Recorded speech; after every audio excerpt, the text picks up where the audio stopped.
Kjo është në varësi të... Nuk di ta them këtë dhe kjo është sfida madhe. Në botë nga u dhan lekët? U dhan nga jashtë dhe nga brenda. Sigurisht. Në Shqipëri lekët nga jashtë kush i vodhi? Kjo është... Kush i vodhi Ëndri lekët nga jashtë? Për biznesin, a u dhan lekë? A u dhan lekë për fermerët nga jashtë? I mori administrata. I mori administrata, po them 80%. Po nga brenda kur do jepen? E para nuk i ka marrë administrata, njëri ka marrë politika. Administrata si mori e i specialist. Po nga brenda tani? Si? Nga brenda shteti. Do t'i vej gishtit kokës që biznesi ka nevojë për teknologji, se ndryshe e jep shpirtin që në vrapin e parë? Kjo pyetje mund bësh kur ishe 2014, viti parë i Ramës, tani që jemi në 2026, pyetja do i vëj gishtin kokës, domethënë e ka marrë përgjigjen. Përgjigja është gjysma e qeverisë në burg, gjysma tjetër në Metin, normalisht. Po pëllema le të bëjnë çfarë duan me qeverinë, po s'ka të gishtin kokës, se po dishe për t'ia do t'i gjej kokën, e kupton se ka hallin ai t'i gjej kokën. Problemi është ke biznesi më. Shikoj, a do jap ky shtet tani në i lek biznesit që të biznesi, problemi apo do i lër të vdesi? Problemi nuk është thjesht do japi lek biznesi, problemi është tek mënyra se si konceptohet struktura e ekonomisë. Edi Rama e ka vërtetuar që prej më shumë se çerek shekulli që është në politikë, që di vetëm një model ekonomik. Gjej cop tok e jepi leje ndërtimi.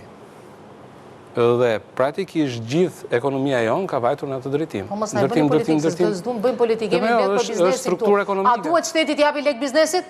Jo. Jo? Okej. Nuk duhet. Unë mendoj që duhet. Pse duhet t'i japi? Pse duhet t'i japi? Duhet t'i japi. Se bën dot biznesi. Se bën. Po nëse se bën, domethënë nuk është biznesi rentabël, atëherë s'ka pse t'i japi. Rentabël. Ka dy gjëra të ndryshme. Falë se po ndërpres, po e marr radhën aty zotit. Atëherë, nëse unë flas për një fond prej 49 milionë që Shqipëria para 3 javësh e mori nga fondi i Komunitetit Evropian. Është në sekond. Më tha do t'i japi lek shteti. Unë shteti nuk mundon. Nëse janë falas, është tjetër gjë.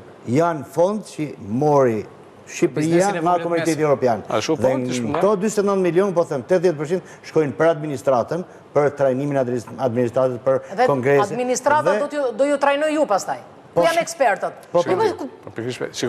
Biznesi nuk është për qeshur, kjo është situatë alarmante, s'është për qeshur. Shteti nuk ka pse t'i japi, domethënë edhe në Evropë, subvencionet më shumë kanë bërë dëm se sa kanë bërë mirë. Për shembull ti në njëna subvencionet që janë në Evropë, që harxhon me miliarda, me 10 miliardë më saktë, është për bujqësinë.